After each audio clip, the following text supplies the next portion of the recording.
G'day. It's Stefan Angelini from Angel Advisory. It's the 8th of March, 2023, and we are talking today Reserve Bank rate increases. That's what happened yesterday. If you haven't been aware, the RBA increased rates by another 0.25%. So things are happening here.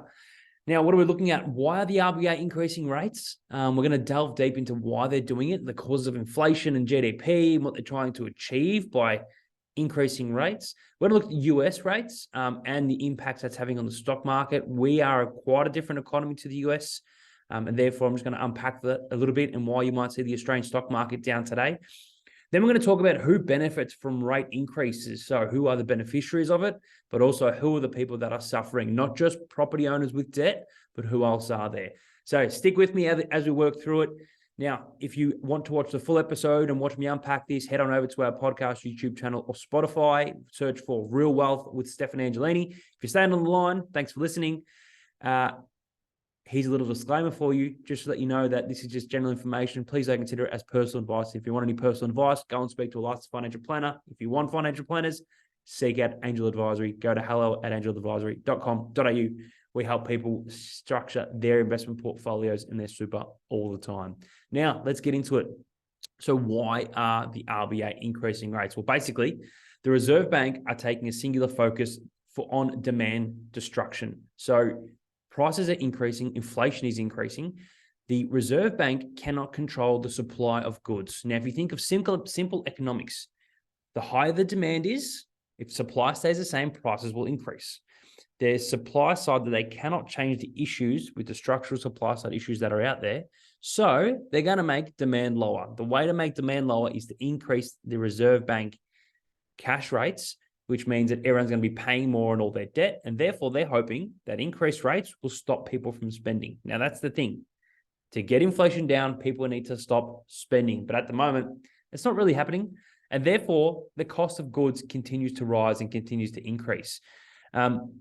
In Australia, so our rates rose by 0.25%, not by 0.5% that we did see in the past. But the inflation has slowed compared to where it was in December. And our GDP is not increasing by as much as it was expected to be increasing by, which gives us confidence on future rate increases that they won't keep increasing by too much. Now, let's look at the main issues for inflation over the last little while. So this is a recording from the ABS, or the Australian Bureau of Statistics. So the CPI, Consumer Price Index, basically the inflation index, rose by 7.4% in the 12 months to January 2023. Now, this is down from an 8.4% rise in the 12 months to December, from December 2022 to 2023. So what are the main reasons for the growing cost? You probably have known it if you go out and shop. Food and beverage have grown by more than 8% in the last 12 months. The other big contributors in January for those annual figures were the cost of housing has gone up by 9.8%. Think of the rents and how much rents have gone up by. Non-alcoholic beverages have gone up by 8.2%, and recreation has gone up by 10.2%. So all these things that Australians spend money on will start to impact our hip pocket. Now, as we stop spending as much money, our GDP will decrease. That's our gross domestic product. And that's basically our output as an economy. And just to let you know that our GDP grew by lower than expected. So it only grew by 0.5% in the last little while. So that was for the December quarter. So what does that mean? Slowing economy, spending less. Hopefully the Reserve Bank will start to slow their rate increases or stop their rate increases here in Australia.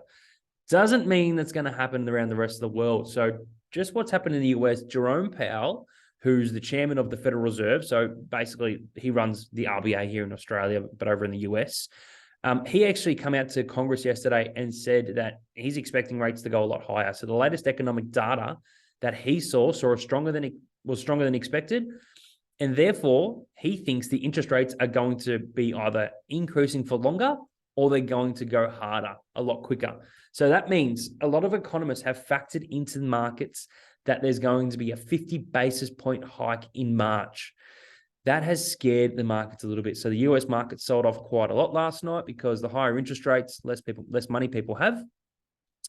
So US market sold off last night, and they were expecting a ripple through here to Australia. So with the expectation of higher rates in the USA, it's also made the Australian dollar weaker against the US dollar, and we always expected that to get stronger. So these are comments coming out from him. In saying that, there are other economists over in the USA that said, yes, we do expect rates to increase for either faster or for a little bit longer.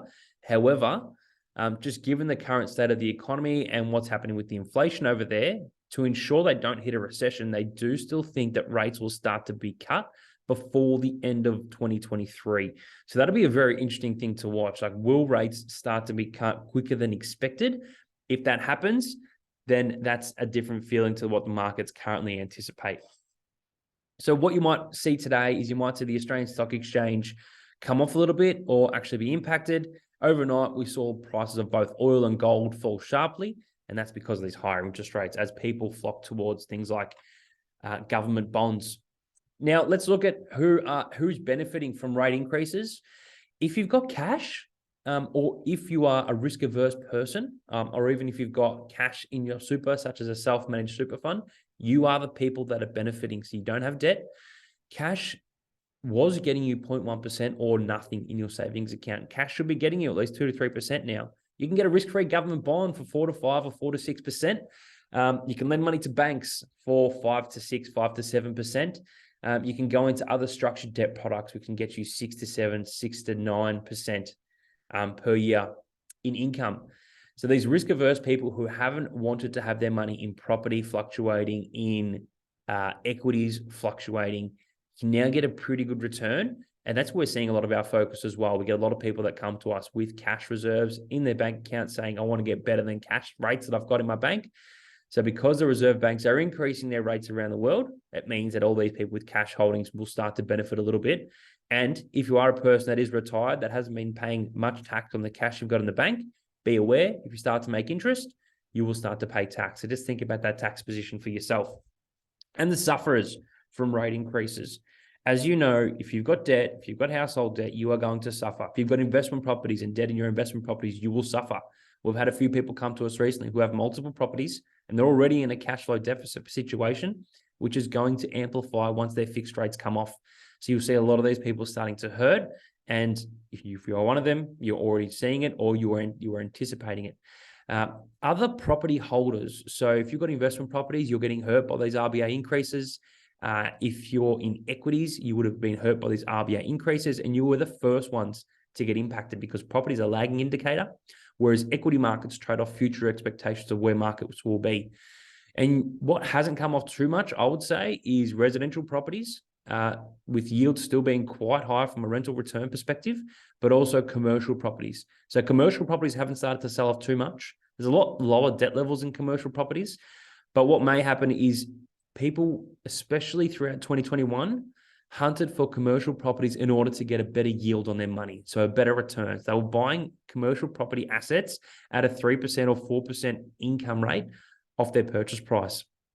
Now, if you look around, you can get a government bond where basically who's safer to pay you back than the government, because they can just print money if they need to, and you can get that at a 4 to 6% income return. So people are now thinking about, well, why do I need to take a risk with this commercial property allocation when I can go into these risk-free debt or cash or term deposits and that kind of thing? So there's some of the detractors you will see in the current environment. Look, with me, with my property allocation, I'm still a long-term property believer. I still think there's great value from a long-term perspective, but you'll see these rate increases hit people from a short-term perspective and a short-term return perspective. So if you're investing, stay long-term. Make sure when you make your investment decisions, you can weather these storms. And that's why it's really important to focus on your personal situation when you go into different asset classes, especially in the current environment. So that's it from me, guys. Thanks a lot for listening today. Hopefully tomorrow will be an exciting one too. If you've got any questions, reach out to us. Thank you for listening, and I'll see you soon. Bye.